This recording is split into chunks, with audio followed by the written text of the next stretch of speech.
सो अभी हम लोग ने जितने कोड लिखे उसको हम देखेंगे प्रैक्टिकली यहाँ पे काम करते हुए। तो सबसे पहला पार्ट जो हम लोग देखने वाले हैं वो है एरे डॉट इंक्लूड का। तो एरे डॉट इंक्लूड का जो था, मेरा एक फ्रूट्स का जो एरे है वो है ये बनाना, एप्पल, ग्रेप्स, एप्रिकॉट, कीवी। अब इसमें मेरे को चेक करना है ये फ्रूट प्रेजेंट है या नहीं। ठीक है, रिटर्न करेंगे अगर मेरा फ्रूट प्रेजेंट है या नहीं। तो इंक्लूड्स क्या रिटर्न करता है, या तो ट्रू या तो फॉल्स। अगर प्रेजेंट रहा तो ट्रू और एल्स फॉल्स। तो समझ लो यहाँ पे मेरा प्रेजेंट है, एक अलर्ट मैंने डाला चेक फ्रूट एप्पल। ठीक है, चेक फ्रूट एप्पल। तो चेक फ्रूट एप्पल जब करेंगे तो एप्पल प्रेजेंट है तो ट्रू रिटर्न करना चाहिए। चेक कर लेते हैं।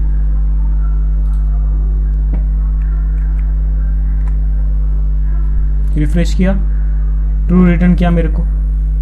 तो सिमिलरली अगर सेकेंड वाला को चेक करेंगे, सेकेंड वाला मेरा क्या है, सेकेंड वाला मेरा है ऑनियन। ऑनियन यहाँ पे प्रेजेंट है, नहीं है, तो फ्रेंड्स ये फॉल्स होगा। सॉरी, ऑनियन यहाँ पे प्रेजेंट नहीं है तो ये क्या फॉल्स रिटर्न करना चाहिए। तो ये फॉल्स रिटर्न करेगा। फॉल्स रिटर्न क्या, क्यों, क्योंकि एरे में प्रेजेंट है ही नहीं। तो ये पार्ट क्लियर है। नेक्स्ट पार्ट जो हम लोग चेक करने वाले हैं वो है डिफॉल्ट्स, जो हम लोग ने चेक किया था थोड़ी देर पहले। समझ लो एक नंबर है, नंबर 1 और 2। अब हमने इसको कॉल किया।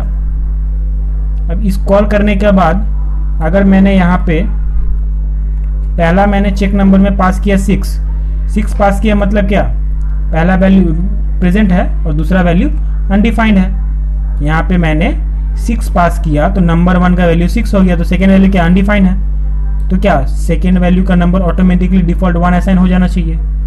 ठीक है, तो नंबर 1 प्लस नंबर 2 क्या, 6 + 1 7। तो रिटर्न क्या करना चाहिए 7। एक्सपेक्टेड आउटपुट मेरा 7 होना चाहिए। अब यहाँ पे देखते हैं क्या आ रहा है।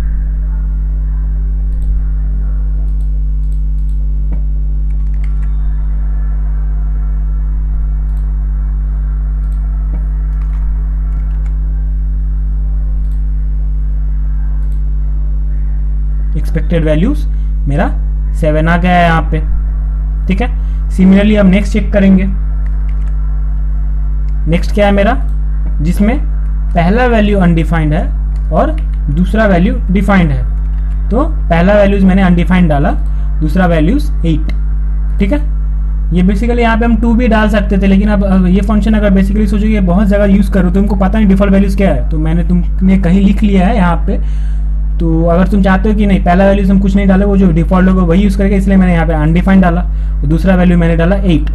तो रिटर्न क्या होगा यहाँ पे, पहला वैल्यू जो अनडिफाइंड है तो ये 2 ऑटोमेटिकली असाइन हो जाएगा नंबर 1 को, और दूसरा वैल्यू जो कि डिफाइंड है तो 8 होगा। तो 8 + 2 10, 10 > 5 ट्रू है, तो 10 रिटर्न करना चाहिए। देखते हैं, ये 10 रिटर्न किया। ये पार्ट भी क्लियर है। ठीक है, अब हम लोग चल जाएंगे नेक्स्ट पार्ट पे। नेक्स्ट पार्ट जो हमने पढ़ा था array dot every. Array dot every पे वो थ्रेशोल्ड वाला हम लोगों ने देखा था ना। अगर एक एरे है, हर एक एलिमेंट 40 से कम है या नहीं, एवरी यही चेक करता है ना, अगर हर एक एलिमेंट 40 से कम है या नहीं। तो 1 30 39 29 10 13, तो एरे डॉट एवरी लगाए हर एक एलिमेंट पे। तो बेसिकली इसको अगर रन करके देखे तो हर एक एलिमेंट क्या है मेरा 40 से कम है, तो मेरे को क्या करना चाहिए, ट्रू रिटर्न करना चाहिए। अगर इसको मैंने रन करा तो ट्रू रिटर्न किया। यहीं पे मैं अगर एक वैल्यू 39 के बदले 45 ले लूँ तो क्या ये पार्ट यहीं पे ब्रेक करना चाहिए। इसको अगर हम चेक करें, फॉल्स रिटर्न किया।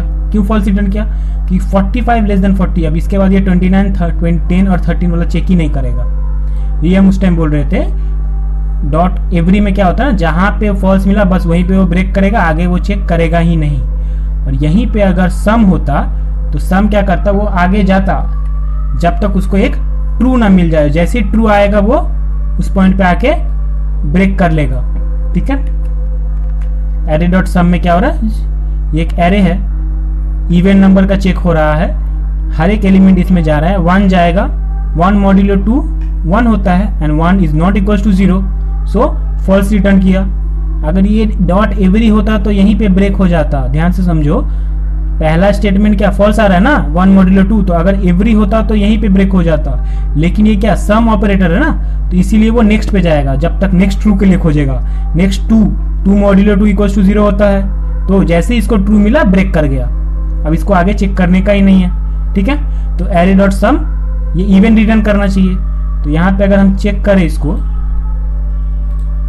ट्रू रिटर्न किया, क्यों, नंबर 2 यहाँ पे क्या है, इवन नंबर है। अब समझ लो इसको 7 दे दिए, अब क्या, अब ये ट्रू रिटर्न करेगा, क्यों, क्योंकि 4 एक प्रेजेंट है मेरा। अब हम एक काम करते हैं, 4 के बदले 17 अगर दे दिए, 17 दिया, अब क्या, हर एक एलिमेंट ऑर्डर एक भी नहीं करेगा, फॉल्स रिटर्न आया वैल्यू, ठीक है। अब इसके बाद जो लास्ट पार्ट था वो स्विचिंग का था, तो स्विचिंग में क्या है, नॉर्मल आपका स्विच स्टेटमेंट तो आपको पता है, तो मैं इसको नहीं रन कर रहा हूं क्योंकि आपको नॉर्मल स्विच स्टेटमेंट तो पता है कैसे रन करता है।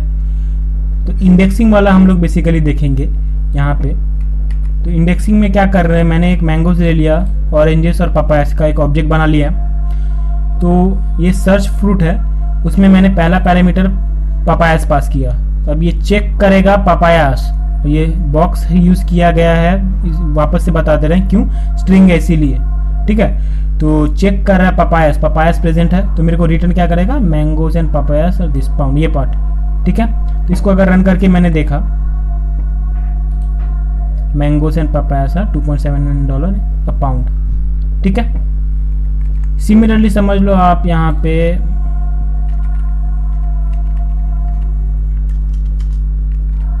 बनाना डाल दिए, अब यहाँ पे क्या, बनाना तो है ही नहीं, तो क्या रिटर्न करना चाहिए, sorry we are out of banana. ये जो ये वर्ड यहाँ पे आया ना, ये डायनामिकली आ रहा है, इसी को बोलते हैं ये ES6 का फीचर है। बैकटिक्स के अंदर में हम डॉलर के साथ लिख सकते हैं जो भी JS का वेरिएबल है, ठीक है। तो चलो दोस्तों, आज का वीडियो यहीं तक रहता है। इसके बाद मैं और क्या टॉपिक पे वीडियो लाऊं, अगर आपका कोई सजेशन है तो वो कमेंट कीजिए। और इसके बाद मैं वीक में 3 वीडियोस का अपलोड का पूरा रहूँगा, वीक में आपके 3 वीडियोस आएंगे। सो चैनल को सब्सक्राइब कीजिए, अगर वीडियोस अच्छा लगा है तो शेयर और लाइक कीजिए। Thank you.